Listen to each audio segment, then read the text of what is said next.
So one thing that is very important is journaling. I don't think, let me just say this in context. It's important to journal not just, hey, what's happening, but it's important to journal what's happening and how you feel. What moods are you in? What are your behaviors? How are you reacting to certain things? I mean, this could go down to medications you take. It could go down to supplements you take.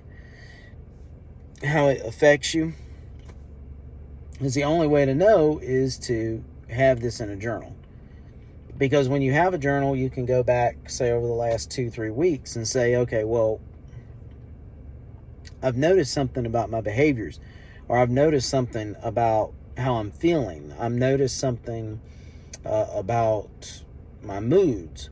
So, and be able to root it back to, oh, wait a minute, I get it because this happened or that happened, or I was taking this, or I ate this, or whatever the case may be.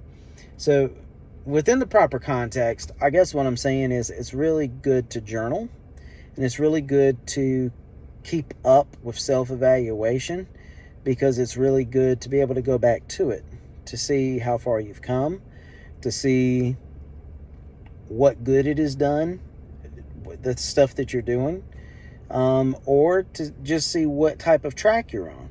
You can read, say, if you're journaling on a regular and you've got 3 months of entries, you can go through those entries and kind of get an idea of what type of trajectory you're on.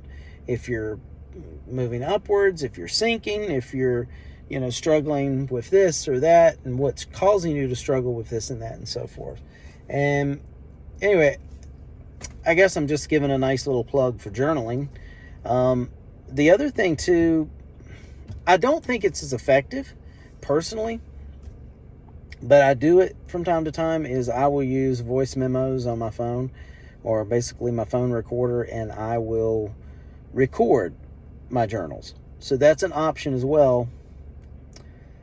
But I do lean towards good old-fashioned pen and paper and a notebook and writing out your thoughts and feelings and what you're going through. I have found that tends to be a little bit more helpful in my point of view. Anyway, let me know what you think. If you've got any suggestions, comments, definitely leave it.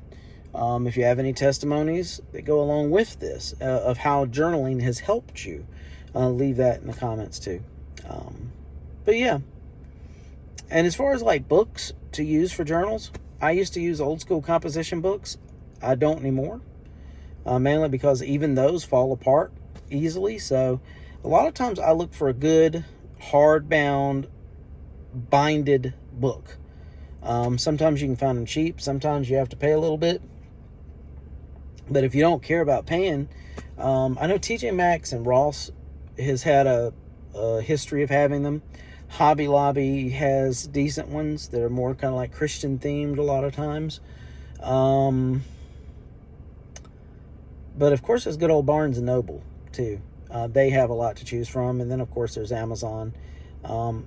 It's not like you have to have anything super great, but as long, I just like to have a very strong binding, mainly because in 40 years or so, I want to be able to go back and look at it. I want to be able to read it and talk about it and things like that. So, yeah, I think that's it. So, happy journaling.